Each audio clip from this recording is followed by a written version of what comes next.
मैं Mohammad Numan Khan, president Islamic Development Foundation. आज हम बात कर रहे हैं यूनिफॉर्म सिविल कोड, जो कॉमन सिविल कोड जो भारत में जो मुसलमान जो अपना मुस्लिम पर्सनल लॉ के साथ जो रहते हैं, उसी मुस्लिम पर्सनल लॉ को ख़त्म करके जो यूनिफॉर्म सिविल कोड लाने की जो कोशिश चल रही है, और उसी पर जो है कल रात 9:30 में न्यूज़ 7 प्राइम टाइम में मैंने डिबेट में मैंने हिस्सा लिया था। और उस डिबेट इसी बात पर चल रही थी कि डिबेट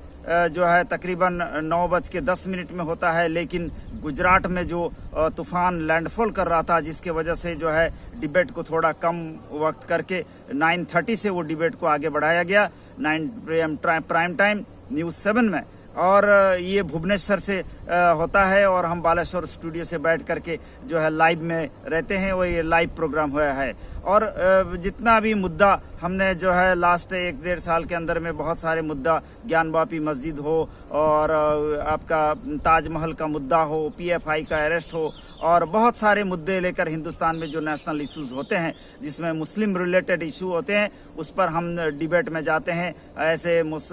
मुसलमान के लीडर के हैसियत से,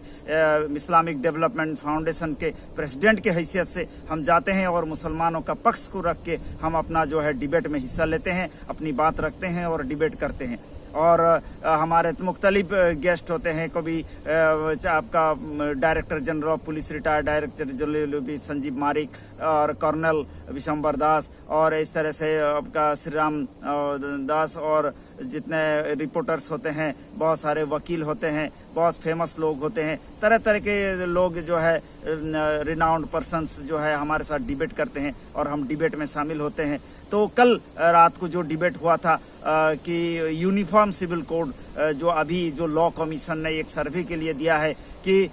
सर्वे के लिए कहा है कि सर्वे किया जाए कि आज यूनिफॉर्म सिविल कोड जो है कितने लोगों को चाहिए, क्या इसका लोगों के पास ओपिनियन आता है। लेकिन ये सारे जो है हमने कहा है कि ये ओडिया में जो है डिबेट हो रही है, और इसका भी जो है जैसे वीडियो हमारे पास उपलब्ध होगा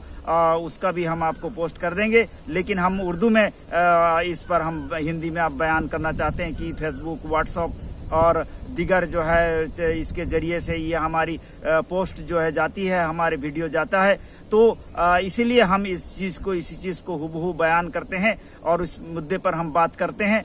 ताकि जो है इसे जो है आप लोगों को समझ सकें या क्लियर हो सकें। तो शुरुआती जब चर्चा शुरू ही हुई, तो हमने वही कहा है कि भाजपा की अभी गवर्नमेंट चल रही है, और भाजपा जो है जब अपना मैनिफेस्टो डिक्लेयर किया था, और अपना जो है घोषणा पत्र, चुनावी घोषणा पत्र के मुख्य उनके मुद्दे थे, और वो है आपका यूनिफॉर्म सिविल कोड, राम मंदिर का बना देना, और 370 का मिटा देना। तो इन सारे चीज़ जो मुसलमानों के रिलेटेड इश्यूज हैं, उन सारे चीज़ों को मुद्दा बना करके भाजपा अपना जो है चुनावी जो है नैया पार करके वो शासन तक जाती है। और जो है यही चीज़ अब जो है बहुत सारे चीज़ इम्प्लीमेंट हो गए हैं, अब जो है इस पर फोकस किया जा रहा है, यही जो है हमें ये नज़र आ रहा है। लेकिन बात यह है कि ये मुस्लिम पर्सनल लॉ बोर्ड और मुस्लिम पर्सनल लॉ जो है, इसका ये एक्ट जो है 1937 में, ये ब्रिटिश के ज़माने में जो है ये एक्ट आया था, और तभी से लेकर के मुसलमान आज़ाद होने के बाद भी वही एक्ट के तहत चल रही थी कि मुसलमान के लिए एक पर्सनल लॉ बोर्ड हो, जिस शरीयत जो है हुजूर सल्लल्लाहु ताला अलैहि वसल्लम ने जो शरीयत का जो है, उनका शरीयत जो है, उनकी जो कानून है, उस कानून के तहत मुसलमान चल रहे थे हिंदुस्तान में। वो एक्ट जो है मुस्लिम पर्सनल लॉ एक्ट जो है ब्रिटिश के ज़माने से 1937 से लगा था और चालू रहा था। आज आज़ादी के 75 साल तक भी वही चल रहा है। और फिर जो है इसको जब लगा कि बहुत कीमती चीज़ है मुसलमान के लिए, भारत के मुसलमान के लिए, तो यहाँ पर जो है 1973 आते आते जो है इसको समझा जाने लगा कि नहीं, इस पे जो है इसको रखरखाव के लिए, इसका प्रोटेक्शन के लिए कहीं इस लॉ के ऊपर में आगे जा कर के कोई खतरा ना मंडरा जाए, कोई इसको अमेंडमेंट ना हो जाए, इसको तब्दील ना हो जाए, तो इसके लिए कुछ जगने के लिए, इसको देखरेख करने के लिए, इसकी हिफाजत करने के लिए पर्सनल लॉ बोर्ड, मुस्लिम पर्सनल लॉ बोर्ड का जो है जो बनाया गया और 1973 में ये इस चीज़ को बनाई गई। और आज जो है ये मुस्लिम पर्सनल लॉ बहुत एक्टिव है। हिंदुस्तान के अंदर मुसलमानों का सबसे बड़ा ऑर्गेनाइजेशन है, चाहे यहाँ पर देवबंद है, तबलीग जमात है, यहाँ पर जमात इस्लाम काम कर रही है, अहले हदीस की जमात है, बहुत सारे खानका बरेली देवबंद और बहुत सारे खानका हैं, बहुत सारे पीर का सिलसिला चलता है, बहुत सारे ऑर्गेनाइजेशन काम करती है। हिंदुस्तान के अंदर अपना अपना जो है विचार, राय, अपना काम का तरीका अलग होता है, एक दूसरे से राय में भी टकराव होता है, लेकिन जब मुस्लिम पर्सनल लॉ बोर्ड की बात आती है तो सारे लोग एक होकर के मुस्लिम पर्सनल लॉ बोर्ड में रहते हैं। सारे बड़े बड़े लोग, सारे चुनिंदा लोग, चाहे वो असदुद्दीन ओवैसी और जो है मौलाना अरशद मदनी, महमूद मदनी, मौलाना तौकीर रज़ा और जो है हमारे जो गुजर गए जफरयाब जिलानी और साहब अभी जो है वह वली रहमानी जो जनरल सेक्रेटरी थे वो भी गुजर चुके हैं हाल ही में। और इसी तरह से जो है पूरे, और डॉक्टर रईसुद्दीन जो जमाती इस्लाम के कलकत्ता से, इसी तरह से सारे जो है चुनिंदा और सारे फिरके, सारे ग्रुप, सारे ऑर्गेनाइजेशन सब मिल करके इस मुसलमान के जो है एक्ट को, इस शरिया के एक्ट को, ये मुस्लिम पर्सनल एक्ट को हिफाजत करने के लिए, इसका देखरेखाव के लिए जो है इसके लिए बनाया गया है। एक प्लेटफॉर्म पर हर बड़े बड़े लीडर एक साथ मिल करके इस पे काम कर रहे हैं। और मैं Mohammad Numan Khan, president Islamic Development Foundation, लगभग सभी चुनिंदा लोगों के साथ आज से 15 साल से जो है हम ताल्लुकात रखते आ रहे हैं। उनके विचार, उनके सोच, उनके समझ, उनके साथ जुड़े हुए रहते हैं और हमारी इस्लामिक डेवलपमेंट फाउंडेशन उसी पे काम करती है। मुसलमानों के मुद्दे को भारत में लेकर के ज़्यादातर हम काम करते हैं। जहाँ पर मुसलमान पर अन्याय होता है और ईमान पर खतरा आता है, हुजूर सल्लल्लाहु ताला अलैहि वसल्लम के जो दीन और इस्लाम पर, उनके इज्जत पर बन आती है, हम वहाँ पर आगे निकल कर काम करते हैं। और आज का आलम यह है कि पूरे मुस्लिम पर्सनल लॉ बोर्ड के बहुत सारे मेंबरान जो है हमारे साथ जुड़े हुए हैं और इसी का जो है नतीजा है कि उसी के साथ साथ चाहे वो हमारे रिटायर्ड सुप्रीम कोर्ट के जस्टिस सैयद कादरी साहब हो, जो और ऐसे इंटेलेक्चुअल पर्सन सारे जो डॉक्टर्स हैं, वकील हैं, उलमा हैं, मुफ्ती हैं और बहुत सारे फील्ड्स के जो है माहिर लोग इसमें रहते हैं। और वो सारे लोग जो है ज़्यादा से ज़्यादा ये हमारे इस्लामिक डेवलपमेंट फाउंडेशन के साथ भी जुड़े हैं और हम उनसे राब्ता करके बातचीत करके, आप सब फेसबुक, व्हाट्सएप और सोशल मीडिया में उनसे बातचीत, बहुत सारी चीज़ हम आपको बताते और दिखाते रहते हैं। तो इसी के लिए जो हमारी भी वही कोशिश है कि मुस्लिम पर्सनल लॉ बोर्ड हमारे लिए एक नेमत है उड़ीसा के अंदर, और हमारे लिए ये मुस्लिम पर्सनल लॉ हमारे लिए एक नेमत है, ये शरीयत का इंतज़ाम हमारे लिए नेमत है। और इससे जो है हमारी शादी ब्याह, इसको जो है हम उसी के नज़रिए से काम करते हैं। और ये जो जायदाद ज़मीन का जो भाग तकसीम होता है, हम उस लिहाज से करते हैं। और बहुत सारे और भी मसला है, जो डिसेंडेंट का मसला है, तो बहुत सारे मसला जो है हम इससे जो है शरीयत के जो है ये जो है नेमत से, हुजूर सल्लल्लाहु ताला अलैहि वसल्लम के दीन दिए हुए दीन के तरीके से हम चलते हैं। ये हमारे लिए, दीन और इस्लाम के लिए, मुसलमानों के लिए वो हिंदुस्तान में बहुत बड़ी नेमत है, इसे हिफाजत करने की ज़रूरत है। इसीलिए हम उस पर काम करते हैं ताकि जो है हमारे साथ जो है दीन और ईमान बना रहे, हमारे ज़िंदगी में हमारे इस्लाम बना रहे, हमारे ज़िंदगी, हमारे आमाल में, हमारे सोसाइटी में, हमारे कल्चर में हमारे इस्लाम हमारा ज़िंदा रहे। हिंदुस्तान में इस्लाम का साथ हम चलते रहें, आगे बढ़ते रहें। आकाए नामदार अहमद मुस्तफ़ा मोहम्मद मुस्तफ़ा सल्लल्लाहु ताला अलैहि वसल्लम के बताए रास्ते पर हम गामजन होते रहें। यही हमारा मकसद है, यही हमारे लिए फ़ख्र की बाइस है। तो इसीलिए जब जब जो है इस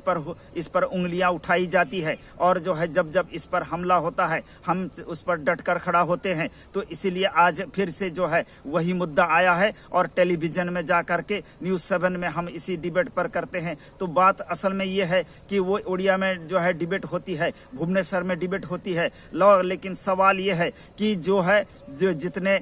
जो डिबेट्स करने वाले, चाहे वो श्री राम दास हो, चाहे बीजेपी के प्रवक्ता थे, कांग्रेस के प्रवक्ता थे, तो वो लोग जो और एंकर भी सवाल कर रहे थे, तो सारे सवाल जो है वो हम पर ही ज़्यादातर आ रही थी, क्योंकि हम मुसलमानों के लीडर हैं, हम मुसलमान के समझदार हैं, तो इसीलिए हम पर आ रहा था। लेकिन हमारे टाइम लिमिट्स जो है वो कम होते हैं, क्योंकि जब बारी बारी से ये सिस्टम है न्यूज़ चैनल्स का, जब बारी बारी से वक्त आता है तो आपको बोलने की जो है मौके मिलते हैं। लेकिन जब 5 लोग 4 लोग बोलते हैं, 4 में से हमें जो है एक ही वक्त मिलता है, लेकिन जो है सवाल चारों से होता है और उसको जवाब देने के लिए हमारे पास इतने वक्त नहीं होता। और जो है हम अगर टकरा करके सारे लोगों से बात बोलेंगे, ये भी तहजीब नहीं होता। तो इसीलिए जो है बहुत सारी बातें रह जाती है, बहुत सारे सवालों का जवाब देने को जो है वक्त नहीं मिलता। इसीलिए मेरे मोहतरम बुजुर्गों और दोस्तों, मैं इस बात जब मुद्दा आज छेड़ा है, मुल्क में मुद्दा छेड़ा है, अभी हमारे टेलीविज़न चैनल में ये मुद्दा छेड़ा है, इसी पर मैं इसीलिए बात को मैं इसी पर आज तकरीर कर रहा हूँ, स्पीच दे रहा हूँ, आपको बता रहा हूँ कि जो सवाल किया गया कि क्या ये जो है जैसे गोवा में लागू कर दिया गया यूनिफॉर्म सिविल कोड, तो हम भारत में लगाएंगे। तो हम इसी तरह से हमने जवाब दिया है कि देखो, अगर गोवा की बात कहते हो तो मुसलमान पूरे वर्ल्ड में मुख्तलिफ मुल्कों में मुख्तलिफ हालात में रहते हैं। तो आज कहोगे कि गोवा के यूनिफॉर्म को हम लगाएंगे, गोवा में मुसलमान जिस तरह रहते हैं उस कानून को हम लगाएंगे। कल कहोगे फ्रांस में,